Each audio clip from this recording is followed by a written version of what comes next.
Pois é, como a gente viu aí na reportagem do Alexandre Mendonça, a terceirização é cercada de polêmica. Qual é o impacto, não é, dessa nova norma nas relações entre trabalhadores e empresários? O que pode ou não pode ser feito pelas empresas? Para ampliar essa discussão, 8 em Ponto de hoje recebe o advogado Ramon Carmes, presidente da Comissão de Direitos Trabalhistas da OAB Seção de Santa Catarina, o nosso convidado de hoje aqui no 8 em Ponto. Tudo bem, doutor? Bom dia. Tudo bem, bom dia, Rodrigo. Seja bem-vindo.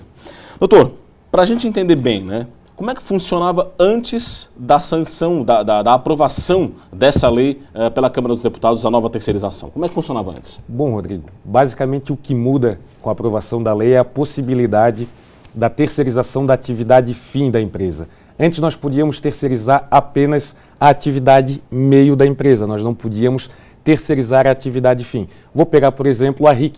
A RIC poderia terceirizar a segurança e a limpeza da RIC, que não tinha nada a ver com a atividade fim da empresa. No entanto, não podia terceirizar os repórteres da empresa. Hoje, com a alteração da lei, passa a valer também a terceirização da atividade fim. Então, hoje a RIC poderia demitir todos os repórteres deles e contratar através da terceirização. Bom, como é que fica, doutor, os direitos do trabalhador terceirizado, esse que trabalhará já sob o jugo dessa nova lei? Olha, o direito permanece exatamente aquele mesmo já previsto no texto consolidado, na CLT. O que acontece é que nós percebemos que na mão de obra terceirizada há uma rotatividade muito maior desse empregado. Contudo, não há diminuição de direitos perante a CLT. O que há sim é uma distinção normalmente vista no mercado de salários menores desse empregado terceirizado diante daquele empregado que é contratado diretamente pela empresa. E uma jornada maior também? Sem dúvida nenhuma. Números da Diese apontam que um empregado terceirizado ele recebe, em média, 25% a menos do que um empregado contratado diretamente pela empresa e que tem uma jornada de 3 horas a mais por semana do que um empregado contratado diretamente. Bom, no caso, doutor, de uma ação na Justiça do Trabalho, né, uma ação trabalhista, quem é que responde a uma ação trabalhista desse empregado terceirizado? É a empresa que terceirizou o serviço para uma contratante ou as duas respondem de maneira solidária? Bom, Rodrigo, isso na verdade não altera com a lei. Nós hoje temos uma súmula do TST, que é a súmula 331, que basicamente na ausência legal que fez a regulamentação de todos esses pontos da terceirização até então. E o que diz a súmula? A súmula ela diz exatamente que respondem as duas empresas, mas com um pequeno diferencial. Esse trabalhador, quando ele ajuiza uma ação na Justiça do Trabalho contra a empresa que terceiriza a sua mão de obra, ele também deve ajuizar contra a empresa que toma o seu serviço. Lá no final do processo, não havendo êxito na execução contra a empresa que terceirizou o seu serviço, esse trabalhador ele pode sim prosseguir na execução contra a empresa que tomou o seu serviço.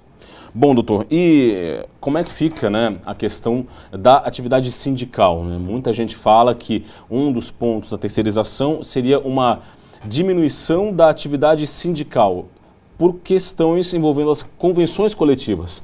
Isso realmente muda? Como é que funciona isso? Bom, o que pode acontecer é o seguinte, com a terceirização, esse empregado terceirizado ele não vai fazer parte da categoria sindical daquele trabalhador que trabalha na atividade fim da empresa. Então nós vamos causar uma grande diferença.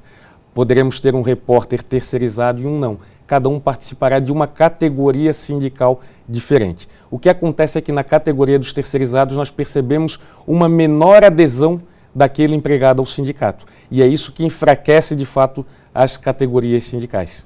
Bom, doutor, e os defensores da medida argumentam que deve haver mais segurança jurídica, deve haver uma contratação maior de trabalhadores, argumentam que não vai haver desemprego e que as empresas vão ter mais liberdade para trabalhar e poder até contratar, ampliar o número de funcionários.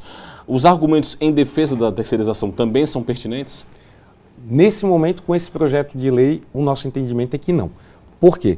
Porque a lei não traz a segurança jurídica tão almejada para as empresas, porque ela deixa num ponto nebuloso diversos aspectos que deveriam ter sido tratados na lei e que devem ser melhor regulamentados pelo projeto de lei 4330, que ainda tramita no Senado e que também tem por objeto a terceirização.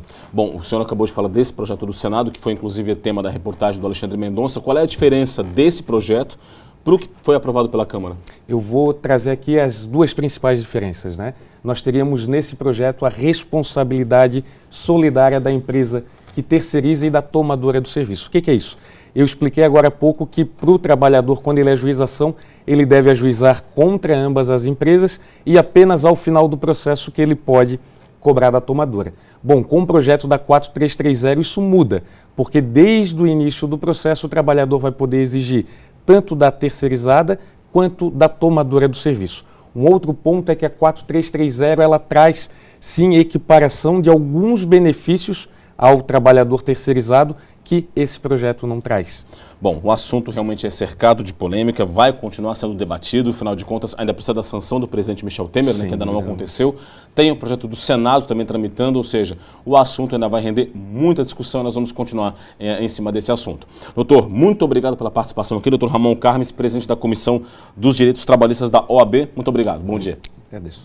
Esse foi outro ponto falando um pouquinho da polêmica, né, do momento que é o projeto de lei da terceirização que acontece, que já foi aprovado pela Câmara e agora vai para o Senado, onde há uma outra proposta sendo debatida. A gente vai continuar acompanhando esse caso, esses assuntos.